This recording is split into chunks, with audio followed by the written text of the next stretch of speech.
Boa tarde mais uma vez. Hoje nós retornamos o grupo Leitura Terapêutica, essa nossa tentativa de compreender o mundo a partir da visão sistêmica, para a gente materializar as mudanças que nós desejamos. Hoje, dia 4 de agosto, mais uma temporada com uma obra maravilhosa aí de base, que é a obra de Bert Hellinger, Ordens do Sucesso, Êxito na Vida e Êxito na Profissão. A primeira edição desse livro, dessa obra, foi publicada na Alemanha em 2010. Ó, tô sem, não tô, meu negócio está com fundo aqui opaco, mas vocês vão ver aí no slide. E ela, olha só, tem 15 anos da publicação e a gente vai perceber como ela ainda é atual, né? Como tem tudo a ver com as últimas obras escritas por ele.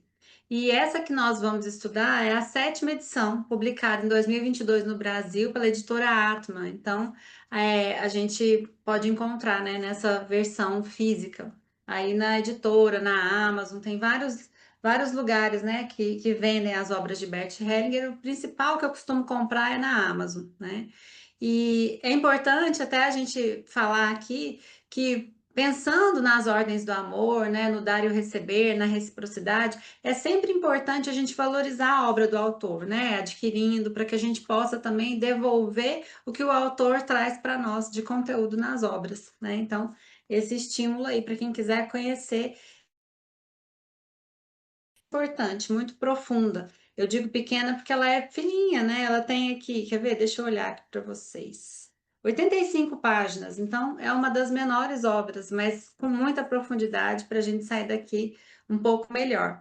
E um detalhe importante é que ela faz parte dessa tríade, né? Dessa trilogia sobre as ordens do sucesso, né? Eu tenho as três.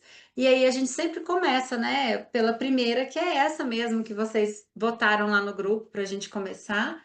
Depois vem esse outro livro, Histórias de Sucesso na Empresa e no Trabalho, que é um dos meus preferidos também. E por fim, As Leis Sistêmicas na Assessoria Empresarial, de Bert Hellinger. Bert Hellinger também trouxe. Não está dando para ver aqui nesse fundo, mas aí vocês estão vendo e depois vocês podem consultar, né? Que ele fala bem aqui, faz uma analogia, né, da empresa com a mãe. Então, do que acontece, traz alguns casos, né, aqui para a gente entender na prática como é que é essa relação dentro da empresa em relação às ordens do amor e a toda essa perspectiva sistêmica. Então, vamos lá, né, pensar um pouquinho. E eu quero convidar vocês, né, para esse retorno, para que a gente possa cada vez mais pensar sobre o que a gente ouve aqui, sobre o que a gente estuda, os principais pontos que eu trago aqui dessas obras, né, que não são, não é só essa, mas às vezes eu trago trecho de outras, para que a gente possa realmente aplicar nas nossas vidas. Então, o que é sucesso? Para o dicionário Oxford, sucesso é um bom resultado, é o êxito, é triunfo. Então, para uns, sucesso é ter dinheiro, para outros é constituir uma família, para outros ainda, sucesso é obter uma fama, e ainda para outras pessoas, sucesso é ter saúde. E daí a gente vai com uma lista gigante do que é ter sucesso para cada uma. E é importante que a gente faça essa pergunta para nós mesmas, todos os dias, né? O que é ter sucesso? Porque às vezes a gente não tem essa noção, às vezes sucesso é muito atrelado hoje em dia, a questão financeira, a visibilidade. Mas será que de fato sucesso é isso? Para você, para mim, né? A gente precisa entender o que é, afinal, sucesso para nós. E essa é uma pergunta que a gente pode ir respondendo ao longo do tempo. E, além disso, ela pode mudar, né? Pode ser que o sucesso para mim na infância era ter uma boneca que eu queria muito. Sucesso para mim na adolescência, às vezes era chegar perto daquele crush que eu tava de olho. Às vezes o sucesso ali na maturidade, na primeira, né, lá entre os 20 e os 30, era me formar, ganhar dinheiro, e vai mudando o que é sucesso para nós. E a gente precisa ir se fazendo essa pergunta para nós mesmos, para que a gente possa também saber para onde a gente está indo, o que que de fato nós queremos alcançar, né? Mas, de uma forma geral, para que a gente tenha tudo isso aqui, dinheiro, família, fama, saúde, o que seja, né? Essa definição de sucesso para nós tem algo que está assim comum para todos nós, que é o nosso primeiro sucesso, que é o nosso nascimento. Olha só o que Bert traz para nós sobre esse primeiro sucesso. Ele diz que o primeiro e decisivo êxito de nossa vida foi o nosso nascimento. Pela primeira vez, tivemos que demonstrar a nossa capacidade de nos impor. Então, olha que perspectiva maravilhosa. Às vezes a gente nem liga, né? Ah, como é que foi seu nascimento? Eu pergunto muitas vezes para as pessoas que eu acompanho, né, em determinado momento, como é que foi o seu nascimento? Como é que foi a gestação da sua mãe? E muitas pessoas não sabem, nunca perguntaram, não tiveram não conseguiram, né, responder essa pergunta do sucesso. Então agora a gente vai pensar e a gente pode até anotar. Peraí, só um minutinho que eu vou dar um pause aqui na. Parece que tem alguém tentando entrar e não está conseguindo. Bom, então ele fala sobre isso, sobre esse ser o nosso primeiro sucesso. Então a gente precisa anotar, né? E se a gente não sabe, perguntar se for possível para a mãe, ou para a irmã, ou para quem seja, né? Para a gente tentar entender como é que foi a minha chegada ao mundo. Foi rondada por medo? Minha mãe estava ali com medo de me perder, ou com medo do que poderia acontecer, ou ela foi repleta de coragem.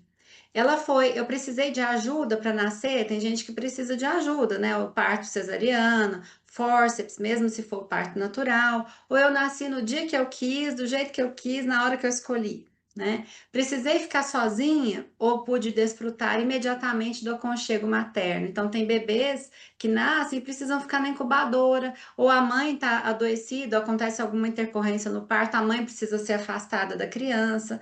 Então, como é que foi essa chegada ao mundo? Isso é importante a gente ter noção para a gente entender quais pontos a gente vai precisar olhar aqui, agora na vida adulta, que a gente vai precisar transpor. Às vezes tem a ver com essa chegada.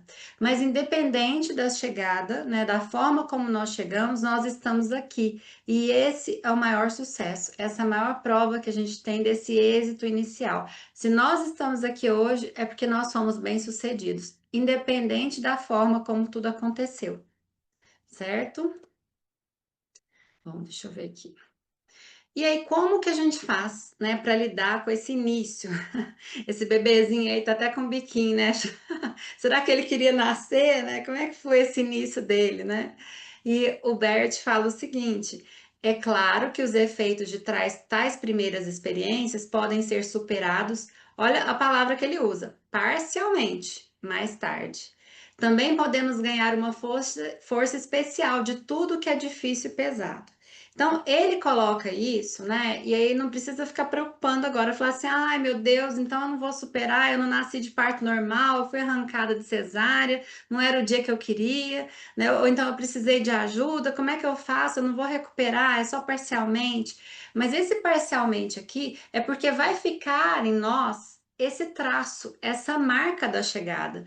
E talvez para nós seja um pouco mais difícil alcançar o que para uma pessoa, por exemplo, que nasceu de parto normal, poderia ser fácil e vice-versa, né? Então, vou dar aqui alguns exemplos. Por exemplo, se você foi tirado, né, antes de estar pronto, né, da barriga da mãe, cesárea marcada, o médico marcou na hora que ele quis. Então, talvez a gente tenha que trabalhar a ação, a realização das ideias. Talvez a gente seja pessoas assim que conseguem pensar muitas coisas, mas realizar poucas. Né? Por quê? Porque eu fiquei esperando, aí alguém me tirou ali fora da hora, né? De alguma forma. Eu não fui atrás, eu não fiz o movimento de nascer, eu não fui lá, né? E movi tudo lá dentro da minha mãe, eu não tive esforço para conseguir o que eu gostaria. Então, se eu cheguei rápido demais, vamos supor que eu cheguei de parto normal, também aquele parto, igual o esfregador, né? Uma hora já pariu, né? Sem precisar de ajuda, então talvez eu tenha que trabalhar minha paciência, o olhar o tempo do outro, talvez eu seja uma pessoa muito agitada, que acha que não precisa de ninguém, que vou passando por cima de todo mundo e não espero, não pergunto o que o outro quer, o que o outro deseja.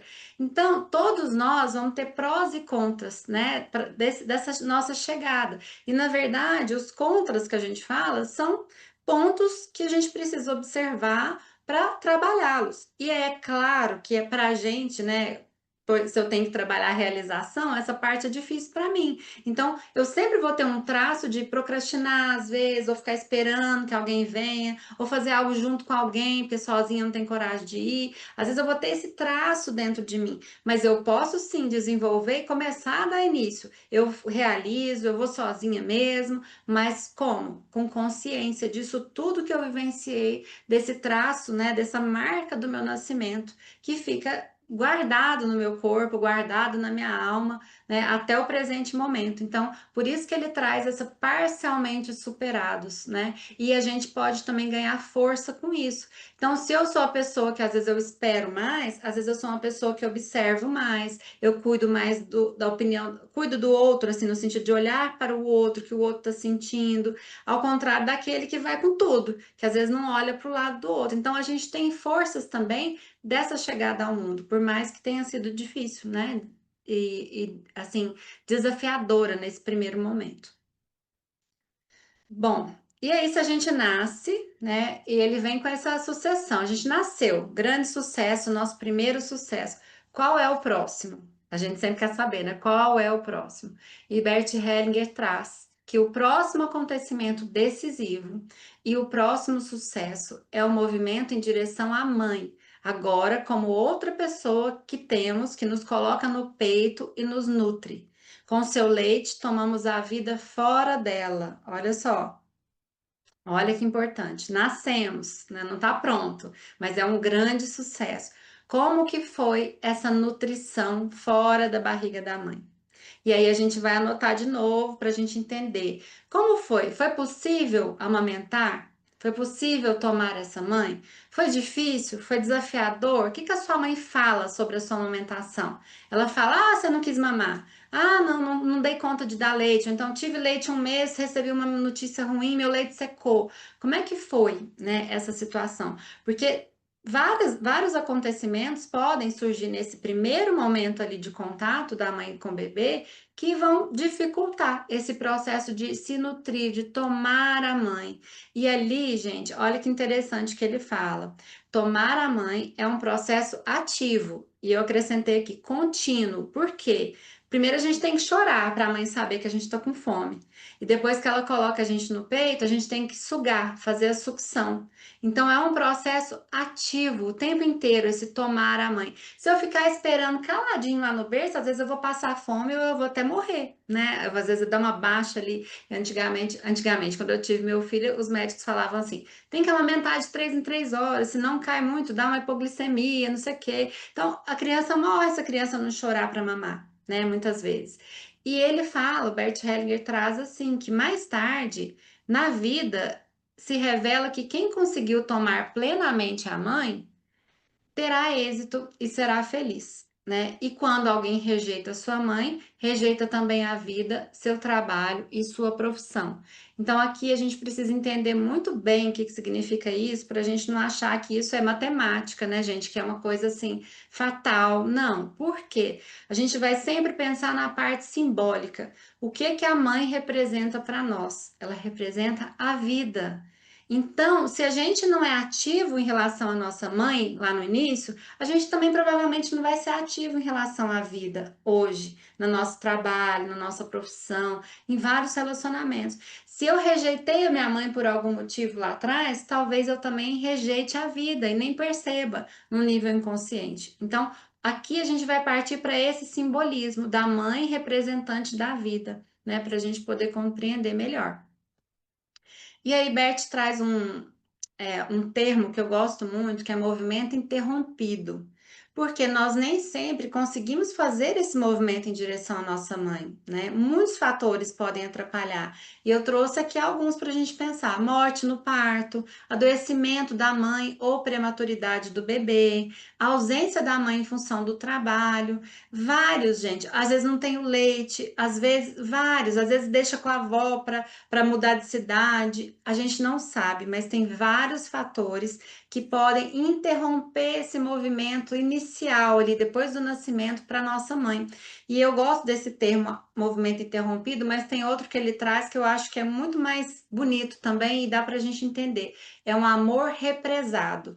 É como se eu tivesse um amor profundo e eu ia direcionar para aquela mãe e eu não pude, eu tive que represar, guardar no meu peito. Então imagina o que que acontece uma água represada, né, ali. Então vamos pensar sempre no simbolismo. Pensa numa represa, água represada. O que que acontece com aquela água? O que que acontece com esse amor no meu peito, né, desse movimento interrompido? Então isso aqui é determinante para a gente compreender. Por isso que é um movimento contínuo que a gente tem que fazer de tomar essa mãe, mesmo se a mãe não estiver mais presente conosco aqui nesse plano, mesmo se eu não conhecia minha mãe, não tive contato com ela, ela só, né, me teve, de repente fez uma doação, não pôde ficar comigo, não importa, né? Esse movimento é nosso, é ativo, nós em direção à nossa mãe. E aqui eu até trouxe umas gravuras que eu já usei em outro momento aqui no grupo, que é sobre o amor interrompido, mais ilustrado, para a gente, né, entender bem assim como é que funciona na prática.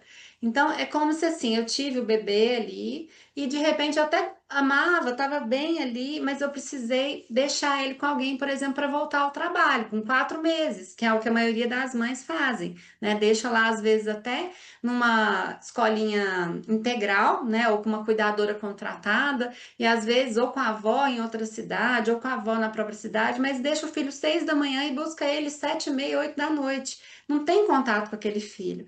E aí, essa criança, né, esse bebê, ele não vai processar essa separação na mente, ele não vai ficar pensando isso aqui, tá, gente? Vou ficar sozinha, vou desistir dela, mas é como se fosse esse processo mental para que ele possa sobreviver, seguir em frente com a dor dessa separação.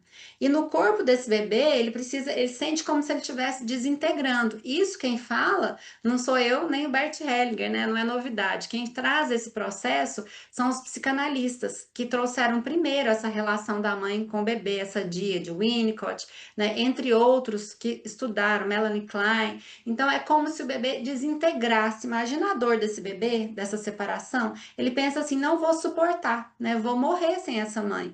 E aí isso tudo vai gerando desconforto. Às vezes esse bebê chora, chora, chora, chora, chora. Chega um momento que ele fala: tá bom, né? Eu tô por conta própria, eu tenho que sobreviver de alguma forma. Eu não posso ficar aqui para sempre chorando, senão eu vou morrer. Eu não posso ficar aqui negando o leite, senão eu vou morrer. E aí ele vai parando de chorar, né? Vamos imaginar esse bebê pequenininho, e ele vai aceitando o cuidado da outra pessoa que tá ali com ele. Mas por dentro, ele já fez o movimento de represar o amor. O amor ali já foi interrompido. E aí, quando a mãe retorna, vamos imaginar que ela ficou um tempo longe desse bebê. Ou até assim, ficou todos os dias muito tempo fora, e depois, assim, final de semana, ela vai tentar se aproximar mais da criança, porque ela tem mais tempo, a criança rejeita essa mãe.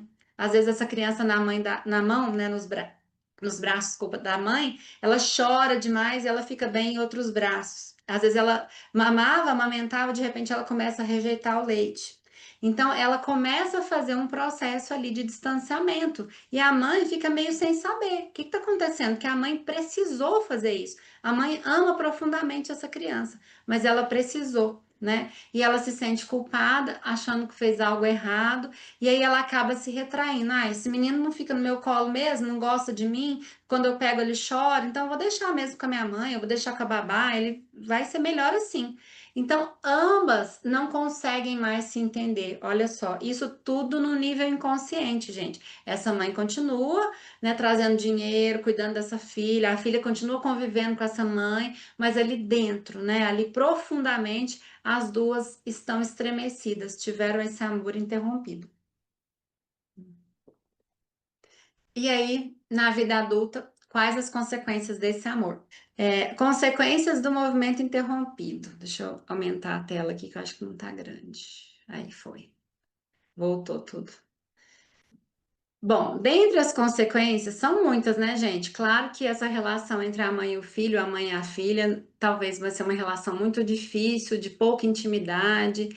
E depois, por exemplo, quando a gente começa a ir para os namoros, né, para o nosso interesse aí com outra parceria, quando adultas, e a gente quer. Aqui eu coloco como se fossem mulheres, porque nós estamos no grupo aqui de mulheres, né, que só tem mulheres por enquanto, mas poderia ser homens também. Quando adultas e nós queremos, por exemplo, ir em direção a um parceiro, o nosso corpo, olha só o cérebro reptiliano, né? Se lembra do trauma da separação e se retrai. Então a gente até vai, mas a gente tem dificuldade numa proximidade maior, numa intimidade. Às vezes eu consigo namorar, eu consigo até me casar, mas parece que tem uma distância entre mim e o meu parceiro ali. Eu nunca consigo ter uma intimidade real com ele. né? Pode acontecer também uma dificuldade depois, olha o ciclo se repetindo, com o próprio filho. Então, às vezes, a pessoa que teve essa ruptura com a mãe, esse amor interrompido, talvez vai ter dificuldade em amamentar, às vezes vai ter dificuldade nesse período, né, de dependência absoluta do bebê, nesse primeiro ano, de ter contato, o bebê ficar grudado nela, porque ela não tem, olha só, ela não tem intimidade, ela quer distância, justamente para se proteger. Então, muitas podem ser as consequências aqui dessa relação. E, obviamente, no trabalho, né? Se eu quero distância da minha mãe, a gente vai ver aqui, né? Se eu quero distância dela, eu também me distancio. Ela não simboliza a vida, eu me distancio da vida. Se ela tenta me dar leite agora e eu recuso leite, talvez eu recuse o que a vida tem para me dar. Talvez eu não saiba receber. As pessoas me presenteiam, elas me elogiam, talvez eu não saiba lidar com os presentes que a vida me dá, né, que ela me concede. Então, tudo isso tem consequências na nossa vida, né, e muitas. E aí, qual seria então, né, essa solução para nós, depois de adultos? Vamos pensar que agora a gente já está entendendo, temos compreensão muito maior desse processo, e Bert fala que a solução está na mudança dos nossos sentimentos e das imagens que nós criamos. O nosso inconsciente, vocês vão ouvir falar várias vezes, ele é imagético, então ele grava a imagem. Imagina uma criança, a criança não tem um texto lá que manda para o inconsciente, ah, a minha mãe me abandonou, então agora eu não vou mais me aproximar dela. Não, né? Ele grava a mãe indo embora, ele ficando sozinho, ele morrendo ali e ele tendo que sobreviver. Então, várias imagens dessa pessoa que foi embora e depois voltou trazendo algo que ele não pôde mais confiar. Olha a questão da confiança também, né? Assim, apesar do medo, Bert fala, nós precisamos voltar e resgatar internamente o movimento que antes não foi possível para nós, que foi interrompido. Nas constelações, falando mais de Bert Hellinger aqui, nas constelações nós fazemos esse movimento em direção à mãe. E, gente, lógico que cada constelador lida de uma maneira, mas a gente percebe às vezes o quanto é difícil para algumas pessoas fazerem o movimento em direção à mãe. Muitas vezes não é possível fazer esse movimento numa única constelação. Às vezes a pessoa não dá conta, às vezes ela se aproxima, ela anda um passo, às vezes ela anda dois, mas ela não consegue se aproximar da mãe. E a constelação é então finalizada daquela forma, porque há uma impossibilidade ainda, e aí de repente, num outro momento, essa pessoa está mais aberta, mais disposta a fazer o movimento. A gente também pode fazer esse movimento através de exercícios sistêmicos, de visualizações, de meditações. Nós podemos fazer esse movimento também, né? Então, ele traz aqui, inclusive, no livro, na página, deixa eu ver aqui para quem está acompanhando aí com o livro, ele traz um exercício bem legal aqui para a gente fazer, né? Página 15, 16 e 17, para a gente tentar se aproximar. Por isso é que a gente fala que é no nosso coração, mudança de sentimento e mudança de imagem. Tem a ver com a mãe? Porque tem gente que fala assim, ah, Melissa, mas minha mãe é insuportável, impossível conviver com a minha mãe. Como é que eu vou me aproximar dela? E não é essa aproximação real inicialmente. Pode ser que ela aconteça como consequência da sua aproximação dentro. Mas não precisa ser dessa forma, né? Ou então, ah, eu não tenho mais contato com a minha mãe, ou a minha mãe faleceu. Não importa. O que importa é a nossa percepção dentro, interna, desse movimento que a gente faz. Quando a gente lembra dessa mãe, quando a gente traz a figura dessa mãe dentro de nós, né? E aí aqui ele traz esse movimento detalhado no livro. E o que que é esse movimento detalhado? Não só Albert, mas depois outros escritores também da constelação, Mark Wolin, dentre outros, né, que trazem exercícios sistêmicos, eles falam para gente fechar os olhos, né, a gente escolher um ambiente agradável. Às vezes você pode pôr até uma musiquinha de fundo, mas que não te atrapalhe, nada falado, alguma coisa orquestrada, suave. E você vai fechar os olhos e imaginar a sua mãe na sua frente, trazer a imagem da sua mãe. E aí você vai observar essa imagem, está perto de você, ela está distante. A sua mãe olha para você nessa imagem, você olha para sua mãe. Como que tá? A sua mãe olha para outro lado. Você vai observar tudo isso. Como está o semblante da sua mãe? Tudo de olhos fechados, gente, nesse movimento de tentar entender, né? De deixar o inconsciente fluir.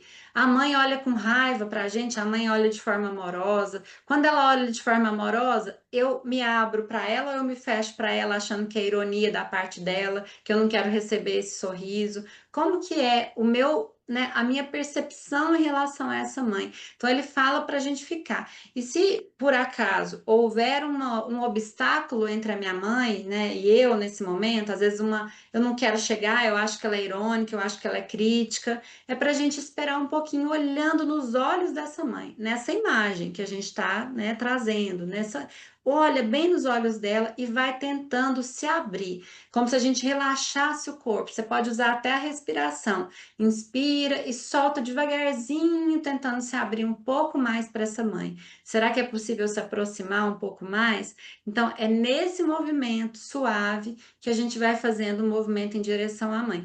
Pode ser que no primeiro exercício que você faça, você não consiga se aproximar nem um passo, né? Às vezes a mãe está bem distante, às vezes você vai ficar com raiva da imagem da mãe que surgir e tá tudo certo. Você vai ter ciência, né, do quão distante você está dela. Então é um diagnóstico inicial, mas repita esse exercício várias vezes quando você puder. E todo dia, se você conseguir se aproximar um pouquinho mais ou não se aproximar, mas olhá-la com gentileza, com uma compreensão. Então ele vai trazendo esse processo. Se você não der conta de fazer ainda com a mãe, tentar fazer com seu parceiro, com seu marido, né, com quem você estiver, porque lembra que a gente às vezes projeta no parceiro aquela distância que a gente teve com a mãe. Então, se não for possível com a mãe, é possível com o parceiro, né, com ele mesmo ou com a imagem dele, vamos tentando.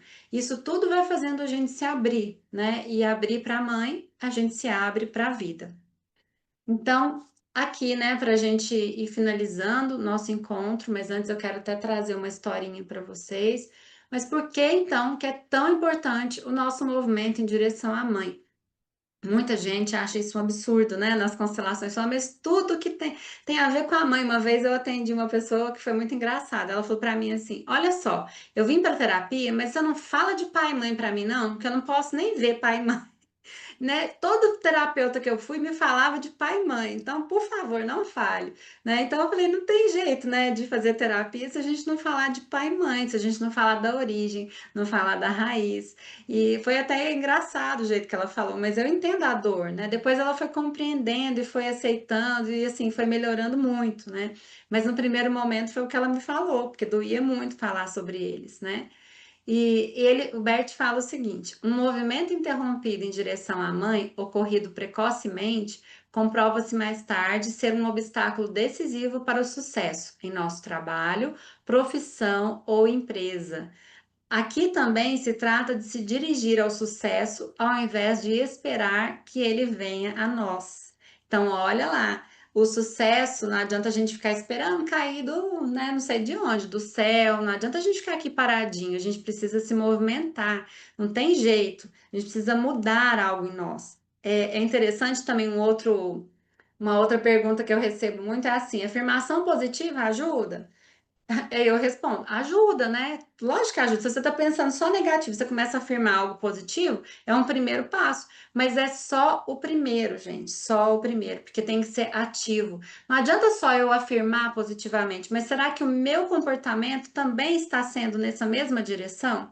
Será que os meus pensamentos diários também, os meus sentimentos estão nessa direção? Então, é todo um conjunto que a gente precisa, né, modificar dentro de nós para que a gente obtenha o sucesso que a gente tanto deseja. E aqui eu quero trazer também uma outra ilustração desse amor interrompido, que eu acho fantástica essa história dele, que é do livro Não Começou com Você. Como o trauma familiar herdado nos define e como dar um fim a esse ciclo. É do autor, Mark Wolin, né? E o caso é dele mesmo. Ele, aos 34 anos, começou a ter um problema nas vistas. Ele falou assim que aos 34 ele sofreu a primeira enxaqueca ocular. E aí os médicos não encontravam o que ele tinha e depois ele foi sendo diagnosticado. Cada um que ele passava falava uma coisa, mas falava que não ia ter jeito, ele ia acabar ficando cego. Então ele falou, gente, o que eu preciso fazer agora então é ir embora, né? A única coisa que eu posso fazer é sair daqui onde eu tô. E diz ele que resolveu ir embora, largou tudo, largou família, trabalho e foi para a Índia falar com os gurus para ver o que eles podiam ajudar nesse olho dele, né, que ninguém achava, que ninguém sabia o que ele tinha. E aí, todos os gurus que ele procurou, ele falou que foram vários, vocês vão poder ler também no livro, se vocês tiverem aí em mãos, falavam para ele mais ou menos assim, gente, vá para casa e ligue para o seu pai e a sua mãe. Você já imaginou que você sair, morava nos Estados Unidos, né? Foi para a Índia, querendo achar uma solução assim milagrosa, infalível, né? Tava disposto a muitas coisas, a se converter, a sei lá o quê. De repente, todos os gurus mandavam ele voltar para casa e ligar para o pai e para a mãe dele. Imagina a revolta, né? Como assim? Olha, ele fala, eu fiquei furioso, eu até desisti de ir neles, né? Porque todos eles falavam a mesma coisa, você vai precisar voltar para casa, olhar para o seu pai e para sua mãe, né? Então, ele fala assim, ó, que por anos ele julgou os pais dele com muita severidade. Imaginei-me mais capaz, muito mais sensível e humano do que eles. Olha que arrogância que a gente vê, né? Que o Bert fala o tempo todo. E aí, comecei a perceber que a minha capacidade de receber o amor alheio estava relacionada à minha capacidade de receber o amor materno. Olha só, ele fala assim que a mãe dele e ele ficavam meses sem se falar. E era comum isso, nessa dinâmica.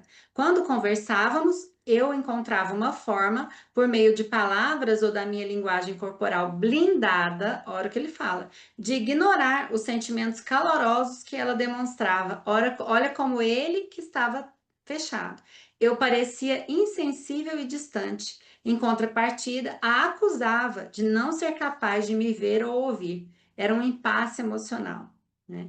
Determinado a curar a nossa relação problemática, reservei um voo para Pittsburgh. Então, ele resolveu ir para a casa dos pais. Não vi a minha mãe, os pais eram separados nessa época. Não vi a minha mãe há vários meses. Enquanto me dirigia à entrada da casa dos meus pais, senti meu peito apertar. Não tinha certeza se o nosso relacionamento poderia ser reparado. Havia tantos sentimentos mal resolvidos. Preparei-me para o pior, conjecturando a cena. Minha mãe me abraçaria e eu, querendo apenas me soltar dos seus braços, faria exatamente o contrário. Eu me retrairia. E foi exatamente o que aconteceu.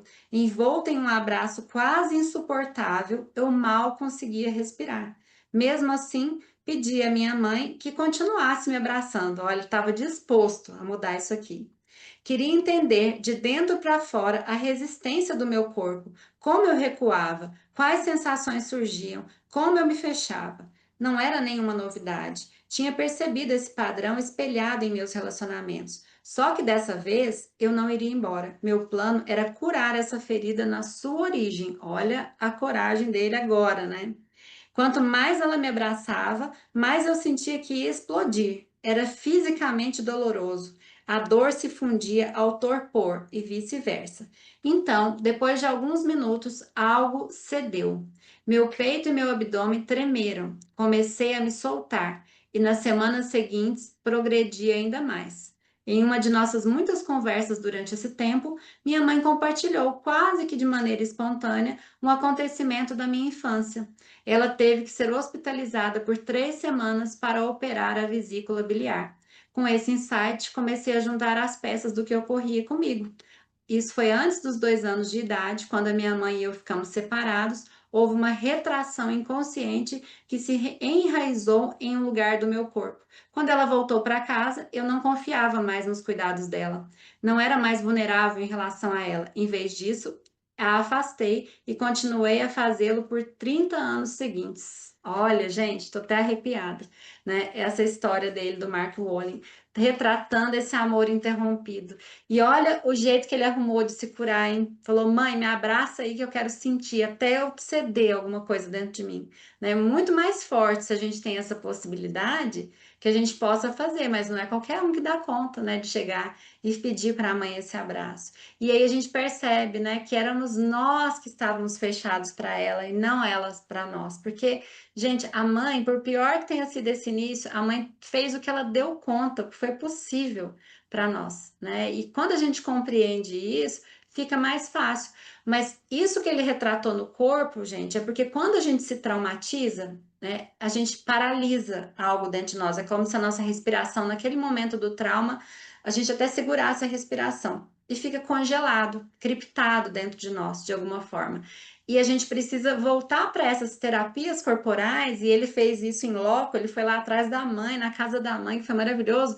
E aí a gente tem esse tremor mesmo. Quando a gente tem esse tremor, é porque a gente está soltando aquele trauma que ficou registrado no nosso corpo. Então, olha que bonito, quão profundo, mas possível é, né, esse caminho em direção à mãe, esse caminho em direção à vida. Então, que a gente possa se lembrar dessas histórias, desses conceitos, para que a gente caminhe, né, sempre em direção ao futuro, em direção ao sucesso e à leveza na nossa vida, em todos os aspectos, né, que a gente puder aqui caminhar. Porque isso é o que faz a gente seguir de uma melhor forma, né? Vou agradecer aqui para vocês, né, a presença de vocês. Vou parar a gravação para a gente conversar mais um pouquinho. E para quem for assistir depois, também se tiver alguma dúvida, pode deixar no grupo, tá bom? Um beijo a todos. Deixa eu parar aqui. Aí.